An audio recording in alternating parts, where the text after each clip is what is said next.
କରିପାରିବା କିନ୍ତୁ ଆମ ଭବିଷ୍ୟତକୁ ଆମେ ବଦଳାଇ ଦେଇପାରିବା କିନ୍ତୁ ଭାଇ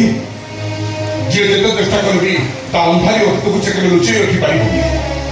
ମହାଭାରତର ମହାରଥୀ କର୍ଣ୍ଣ ତାଙ୍କ ଜନ୍ମ ରହସ୍ୟ କଣ ଲୁଚି ରହିଥିଲା ମଣିଷର ଜନ୍ମ ବିଚାର ତା ପଛ ପଛ ଛାଇ କରି ଗୋଡ଼େଇ ଚାଲିଥାଏ ତା ଜୀବନର ଶେଷ ପର୍ଯ୍ୟନ୍ତ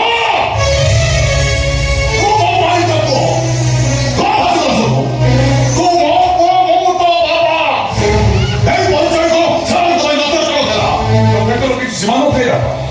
ତାହା ସତ୍ୟ ତାକୁ ଆମକୁ ସ୍ୱୀକାର କରିବାକୁ ପଡ଼ିବ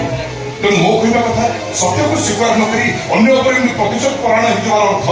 ମିଛ ଅହଙ୍କାରରେ ନିଜକୁ ସାବ୍ୟସ୍ତ କରିବା କିନ୍ତୁ ତୁ ତାକୁ ଭଲ ପାଇ ବାହା ପାଇଁ ନିଷ୍ପତ୍ତି ତାହେଲେ ସେ କଣ ସହଜ କରିବ ମୁଁ ତାକୁ ବନ୍ଦ କରିବା ପାଇଁ ତା ଘରକୁ ବାପା ମୋ ବଡ଼ ଭାଇ ଯେତେବେଳେ ଚିରଶକ୍ତ ଛିଣ୍ଡେଇ ଦେଲା ସେତେବେଳେ ମୁଁ କାହାକୁ ଅଭିଯୁକ୍ତ କରିବି କାହିଁକି